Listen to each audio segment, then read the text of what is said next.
नमस्कार विद्यार्थी मित्रांनो, ज्ञानदीप कोचिंग क्लासेस या आपल्या युट्यूब चॅनलवर मी ज्योती काटवे तुम्हा सर्वांचं अगदी मनापासून स्वागत करते। कालच्या व्हिडिओमध्ये मी तुम्हाला कॉम्बिनेशन फॉर्म्युला नेगेटिव्ह कॉम्पोनंट्सचा -9 चा फॉर्म्युला शिकवला होता। आजच्या व्हिडिओमध्ये मी तुम्हाला -8 चा कॉम्बिनेशन फॉर्म्युला शिकवणार आहे। तत्पूर्वी तुम्ही जर चॅनलवर नवीन असाल, पहिल्यांदा माझा व्हिडिओ पाहत असाल तर प्लीज चॅनलला सबस्क्राइब करायला विसरू नका। त्याचबरोबर खाली जो बेल आयकॉन दिलाय तो सुद्धा प्रेस करा, जेणेकरून तुम्हाला रोजच्या रोज जे पण मी व्हिडिओज अपलोड करते त्याचं लगेचच नोटिफिकेशन मिळत राहील। चला तर मग हे कॅल्क्युलेशन कशा पद्धतीने केलं जातं हे आपण शिकूया। आता फर्स्ट मी इथे क्वेश्चन मीन्स ऑलरेडी इथे मी 13 - 8 + = 5 हे ऑलरेडी मी लिहून ठेवलेले। हे का लिहिले हे समजून घ्या। 13 - 8 केलं तर आन्सर येतं 5। इझी आहे, आपण कॅल्क्युलेशन फिंगर्सवर सुद्धा करू शकतो। पण जर का अबॅकस टूलवर आपल्याला हे कॅल्क्युलेशन करायचं असेल त्यावेळेस कसं करणार हे महत्वाचं आहे, बरोबर। त्यासाठी आपल्याला यूज करावा लागतो कॉम्बिनेशन फॉर्म्युला। आता हे जे 13 - 8 आहे, जर का आपल्याला अबॅकस टूलवर -8 करायचं असेल आणि आपल्याकडे कोणताही बीट्स अवेलेबल नसतील, मीन्स आपल्याला जे पण बिग फ्रेंडसाठी बीट्स लागतात ते अवेलेबल नसतील, तर त्यावेळेस आपण हा कॉम्बिनेशन फॉर्म्युला यूज करतो। आता -8 इथे जे दिलेले आहे, जर हे 13 जे आहे ते लेफ्ट हँड साइडला राईट हँड साइडला जर घेतले आपल्या, तर इथे काय होतं, हा प्लस मध्ये हा मायनस मध्ये येईल, बरोबर। तर हे -8 = -13 + 5 हे अशा पद्धतीने कॅल्क्युलेशन केलं जातं। म्हणजे 13 मधून 13 मायनस केले आणि +5 केले तरी सुद्धा -8च येईल आन्सर, कारण बिग नंबरला इथं मायनसची साइन आहे, बरोबर। तरी जर का आता 13च बरोबर नसतील आणि वेगळे अजूनही बिट्स असतील, त्यावेळेस आपल्याला हा कॉम्बिनेशन फॉर्म्युला यूज करायचा आहे। आता हा कॉम्बिनेशन फॉर्म्युला समजणं खूप महत्वाचं आहे। बघा, -8 = -10 आधी आपल्याला -10 करायचे, देन +5 करायचे। आता -10 + 5 केले तर याचा आन्सर फक्त एवढ्याचा आन्सर काय येईल, -5 येईल। पण आपल्याला करायचं काय, -8 करायचंय। देन इथे आपल्याला -3 पुन्हा करावे लागतील, जेणेकरून -5 - 3 -= होतील आणि बिगर नंबरला मायनसची साइन आहे त्यामुळे ते मायनस मध्येच येईल। देन -8 = -8 हे बरोबर येतील। ओके, हा मायनस प्लसचा हे घोळ जे आहे हे समजणं खूप महत्वाचं आहे। हे जर समजलं तर तुम्ही अबॅकस खूप सोप्या पद्धतीने कॅल्क्युलेशन अबॅकसवर करू शकता।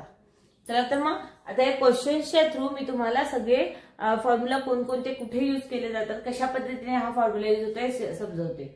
फर्स्ट क्वेश्चन दिलेला आहे 1 + 9 + 4 - 8। फर्स्ट मी इथे घेतले 1, ओके। नेक्स्ट इज +9, तर +9 साठी +10 - 1 आपण डायरेक्टली करू शकतो, हा बिग फ्रेंडचा फॉर्म्युला आहे। नेक्स्ट इज +4, इथे डायरेक्टली +4 करणार। नेक्स्ट इज -8, आता -8 साठी आपल्याला इथे आजचा फॉर्म्युला यूज करायचा आहे। -8 चा फॉर्म्युला आहे -10 + 5 - 3 आहे की नाही सोपं, म्हणजे आपला आन्सर इथे येतं 6। आणि सर्वांना एक विनंती आहे की प्लीज व्हिडिओ पूर्ण पहा, स्किप करून पाहू नका, जेणेकरून प्रत्येक क्वेश्चन मध्ये मी सगळे फॉर्म्युला ऍड केलेले आहेत। म्हणजे कोणत्याही आधीचे जे पण बिग फ्रेंडचे स्मॉल फ्रेंडचे फॉर्म्युला आहेत, प्रत्येक क्वेश्चन मध्ये वेगवेगळा फॉर्म्युला यूज होईल। त्यामुळे सर्व पूर्णपणे व्हिडिओ पहा। पूर्ण व्हिडिओ पाहिला तर आधीची सुद्धा चांगली रिव्हिजन होऊन जाईल तुमची, ओके। नेक्स्ट क्वेश्चन आहे 5 + 9 - 8 + 9। देन हे फर्स्ट मी घेतले 5। आता आपल्याला करायचं +9 चा बिग फ्रेंडचा फॉर्म्युला आहे +10 - 1, पण इथे बीड आहे का आपल्याकडं, नाहीये। तर इथे काय करणार, कॉम्बिनेशन फॉर्म्युला +9, तर +10 - 5 + 4 हा झाला +9 चा फॉर्म्युला। नेक्स्ट इज -8 चा आजचा फॉर्म्युला इथे आपल्याला यूज करायचा आहे। -8 चा फॉर्म्युला आहे -10 + 5 - 3, ओके। नेक्स्ट आहे +9 चा फॉर्म्युला आहे +10 - 1, देन आपला आन्सर येतं 15 आहे की नाही सोपं हे कॅल्क्युलेशन। नेक्स्ट क्वेश्चन आहे 2 + 9 + 7 - 8। देन इथे मी घेणार फर्स्ट 2। नेक्स्ट इज +9 साठी +10 - 1 आपण डायरेक्टली बिग फ्रेंड इथे यूज करू शकतो। नेक्स्ट इज +7, आता +7 साठी बघा इथे ऑलरेडी बीट्स अवेलेबल आहेत, तर जिथे डायरेक्टली करता येईल तिथे डायरेक्टली करायचंय, तर हे मी डायरेक्टली +7 करणार।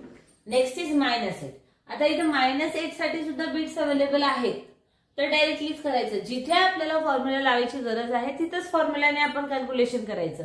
जर का आपण कोणत्याही नंबरचं कॅल्क्युलेशन इझिली करू शकतो, बीट्स अवेलेबल असतील, त्यावेळेस डायरेक्टली इथं डिडक्शन करून टाकायचं. तर इथं -8 आपण डायरेक्टली करू शकतो कारण बीट्स आहेत आपल्याकडं. तर एकदा आपला आन्सर येतं 10. ओके, नेक्स्ट क्वेश्चन आहे 6 + 9 - 5 - 8. देन हे मी आधी घेतले 6 +9 +9 चा फॉर्म्युला +10 -1. Next is -5. तर -5 पण इथे डायरेक्टली करता येईल, -5 डायरेक्टली करणार. Next is -8. आता पहा इथे -8 करताना आपल्याला बिग फ्रेंडचा यूज करायचा आहे. इथे कॉम्बिनेशन फॉर्म्युला यूज करता येणार नाही. तर बिग फ्रेंडचा फॉर्म्युला काय, -10 + 2. ओके, म्हणजे आपला आन्सर येतं 2. नेक्स्ट क्वेश्चन आहे 9 + 5 - 8 + 9. तर फर्स्ट मी हे घेतले 9. आता मला करायचे +5. तर +5 साठी इथे बिग फ्रेंडचा फॉर्म्युला +10 - 5. Next is -8. -8 साठी आजचा कॉम्बिनेशन फॉर्म्युला यूज करायचा आहे, -10 + 5 - 3. Okay, next is +9. +9 साठी बिग फ्रेंडचा फॉर्म्युला यूज करणार, +10 - 1. ते आपला आन्सर येतं 15. ओके, आहे की नाही सोपं? अशा पद्धतीने सर्व कॉम्बिनेशन फॉर्म्युला जे आहेत ते आपण इझिली कॉम्बिनेशन फॉर्म्युलाच्या थ्रू जे पण कॅल्क्युलेशन आहेत खूप सोप्या पद्धतीने अबॅकस टूलवर करू शकतो. महत्वाचं आहे प्रॅक्टिस करणं. Practice makes man perfect. हे सतत डोक्यात ठेवा. जेवढा आपण सराव करतो तेवढा आपण परफेक्ट होतो. So do practice and be perfect. Okay, आजचा हा व्हिडिओ आवडला असेल, आजचा हा कॉम्बिनेशन फॉर्म्युला जर का तुम्हाला समजला असेल तर प्लीज चॅनलला सबस्क्राईब करायला विसरू नका जर नवीन असाल तर. त्याचबरोबर बेल आयकॉनही प्रेस करा जेणेकरून तुम्हाला जे पण मी व्हिडिओ रोजच्या रोज अपलोड करते त्याचं लगेचच नोटिफिकेशन मिळत राहील. आणि हा फॉर्म्युला समजला असेल, व्हिडिओ आवडला असेल तर प्लीज व्हिडिओला लाईक करायला विसरू नका. त्याचबरोबर एक कमेंटही करा. काही डाऊट्स असतील तर तेही कमेंटमध्ये सांगा. मी तुमचे जे पण डाऊट्स असतील ते क्लिअर करण्याचा पुरेपूर प्रयत्न करेन. आणि व्हिडिओसाठी चांगले कमेंट करा जेणेकरून मलाही एक उत्साह येतो की अजून आपण व्हिडिओ अपलोड केले पाहिजे म्हणून. ओके, तर उद्या भेटूया आपण नवीन एका कॉम्बिनेशन फॉर्म्युला संग. तोपर्यंत धन्यवाद. जय हिंद, जय महाराष्ट्र.